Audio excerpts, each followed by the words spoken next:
All right, everybody, welcome to another episode of Nueva Mentality. Today I'm with Ubeja Anderson.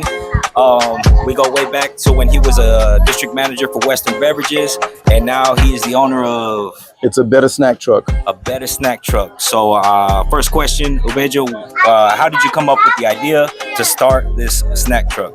Well, I got 3 sons, and my 2 oldest, when they were younger, we used to go to the parks, and what we would find out is that if we forgot our snacks, everything there was a bunch of sugar. And the last thing I needed was a hyped up 6-year-old running around like crazy. And so I came up with the idea to try to start doing my own stuff. And it took some years for it to actually, materialize.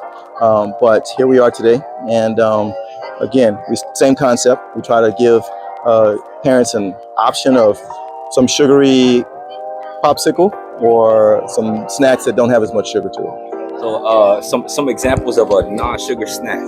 So we do a lot of sparkling water. Okay. That's flavored. So they have either 0 or extremely low grams of sugar. Some of the chocolates that we have, we do darker chocolates when we have them, because a lot of your darker chocolates will have less sugar to them. And we try to make sure that whatever chocolates that we use or candies that we get, we try to work on getting the grams of sugar as low as possible, down in either single digits or just over single digits. And the brand of these chocolates? I mean, it's all kinds. Okay. We have a bunch of different stuff that we have. Same thing with the chips and the drinks.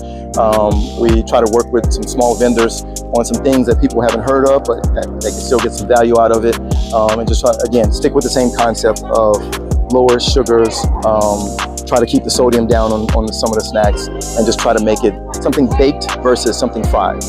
Okay.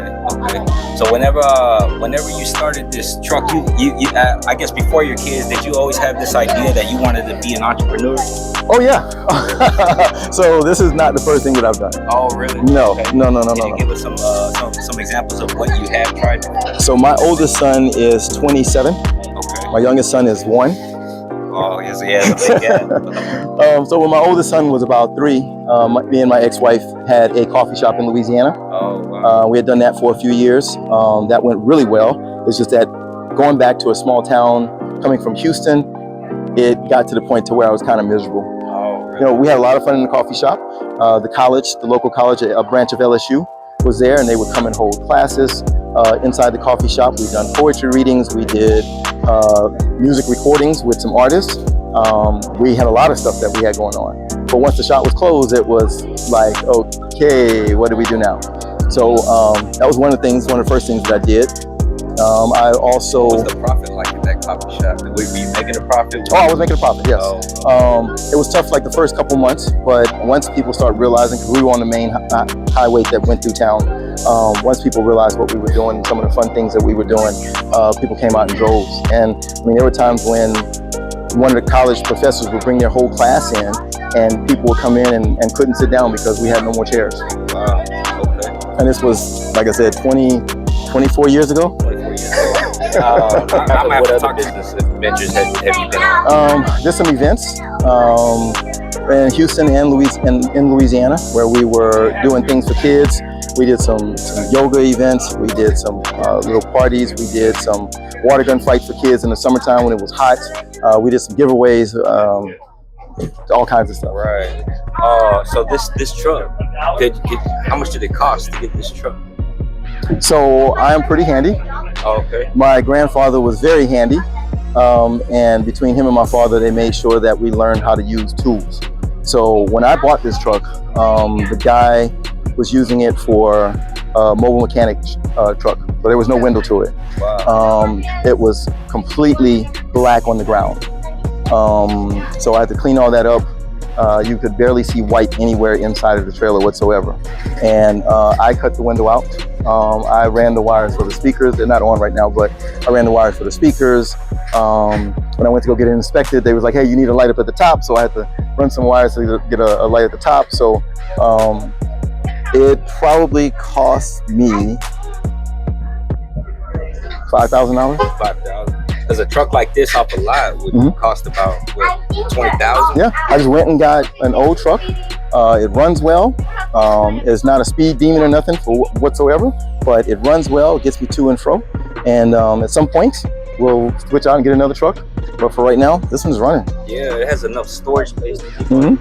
Yep, and I'm 6 feet tall, so I can stand up in here, which was one of the biggest things that I was kind of worried about, finding a truck that I got to stoop down in all the time. So mostly I'm on the stool, but I can stand up in it if I need to. I think I asked that question too to give an example for those that kind of make excuses. Oh, I can't make this happen. I can't make that happen. It sounds like you can find a way. Oh yeah, I had taken a promotion at work. I was making more money, and I took the extra money I was making from the promotion and just left it in the bank. I didn't go and spend it. I didn't go buy a better car or nothing. I just held on to it because the idea was kind of growing in my head. Like, I've been saying this for the longest time and I haven't done it. And I've been saying this for the longest time and I haven't done it. And I'm like, I have the money in the bank. Let me go see it. And I started looking for trucks. And I found one that I liked and went and bought it. That's awesome. So I don't owe anything. Yeah. Oh, yeah. So no debt. Nothing. Absolutely nothing. Where can people find your truck? Around, we're in Houston, so where in Houston can we find you? So I go a bunch of different places. I got a couple applications in over at Bear Creek Park, over in North Houston area. We do a couple parks here in right near Pearland area, and I got to work with Pearland because they have some events that I want to do coming up. And right now we're at the Sabercat Stadium. Sabercat Stadium. It's a Havoc game, a Houston Havoc ultimate frisbee game. But we're at Sabercat Stadium, just in between Pearland and Houston. So once I can get all of my stuff together for Pearland, there's some events that I want to go and apply for over there. Actually, with baseball season coming up and soccer season coming up, or just in play, I want to try to jump on some of those as well. That's awesome. They're always looking for people. And how can people find you? You have an Instagram? I have an Instagram page. I have a Facebook page. It's Bettasnack, just like the name, and I'm pretty easy to find. Yeah, I'm gonna tag that. Ubeja, another thing I wanted to ask you, because I'm with close friends. I'm talking to them about fatherhood, and you mentioned that you have 3 kids. I have 3 kids. And they're all boys? All boys. And what are their ages? They are 27, 20, and 1.5. Yeah, this is a big. Easier because my oldest is off on his own. He's a musician here in Houston. He plays all over the place between Houston and Galveston and Austin. He plays oh my gosh, he plays a saxophone, a flute, a keyboard. I think he does drums a little bit. He does what is it called? A trombone. He does a bunch of different instruments. He plays the guitar now. Plays the electric guitar and acoustic guitar. So he's self-sufficient. So I don't have to worry about. My college one is the one that I'm helping out the most.